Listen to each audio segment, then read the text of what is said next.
Many years back, I was a deacon. I went to this church, I won't name, and I came back from the church. It was around midnight, just past midnight. I stopped at a service station to get some petrol in the car. It was running on empty. I went and as I was putting petrol in the car, I had a glimpse of a person walking onto the premises of that service station, but I did not pay attention. A voice inside of this hopeless, useless servant said to me, "Go and talk to this person and say, do you need a lift?" I ignored the voice. It's past midnight. It was absolutely quiet. It was the person working behind that screen in that service station. It was me and that person who just walked, no one else. Absolutely quiet. I ignored the voice. I got a little bit uncomfortable, if you know what I mean. The voice came back and he said, "Listen, it is I, the Lord, and I'm telling you, go and speak to this person. Do you need a lift? Because this person is tired, he needs help." I ignored the voice. He said, "Listen, it is I, Jesus Christ, telling you, you go and talk to this person or else." I could not resist this voice. He grabbed me, he controlled me.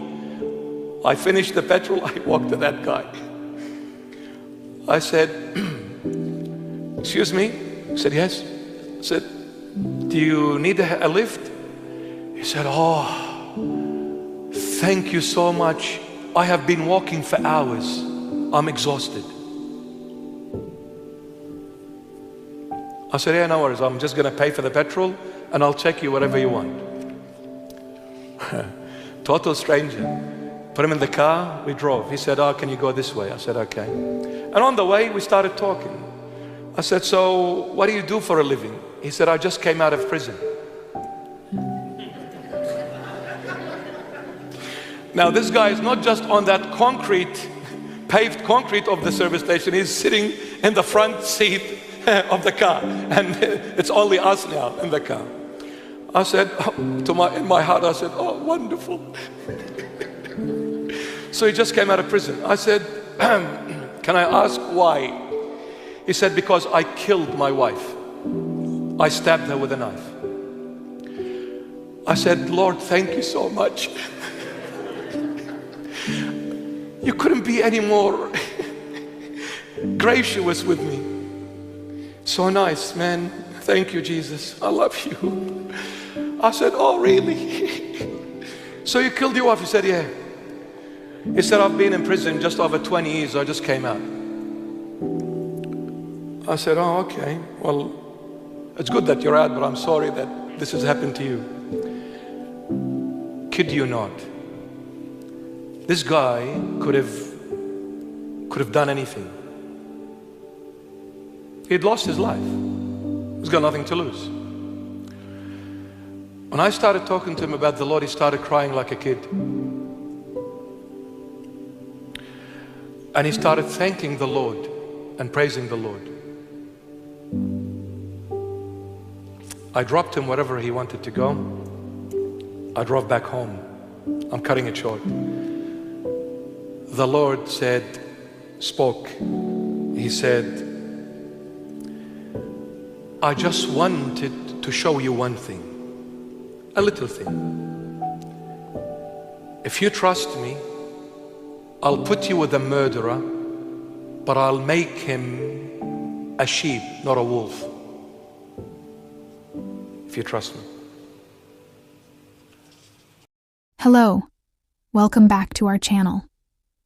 Today we'll be diving into an incredible story that reveals the power of trusting God's voice, even in the most unexpected situations. Bishop Marmari Emmanuel's testimony beautifully illustrates the transformative power of God's grace. Romans 5:8 tells us that while we were still sinners, Christ died for us, emphasizing that no one is beyond redemption. The story also reminds us of the importance of obedience. The speaker initially ignored the voice of God, But when he surrendered, he was part of a powerful moment of transformation.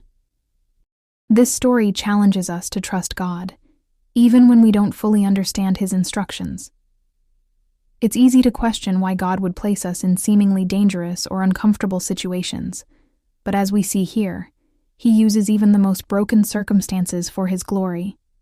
Proverbs 3:5-6 reminds us to trust in the Lord with all your heart and lean not on your own understanding. So, what do you think?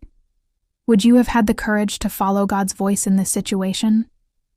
Share your thoughts in the comments below, and let's continue the discussion about trusting God in every moment of our lives.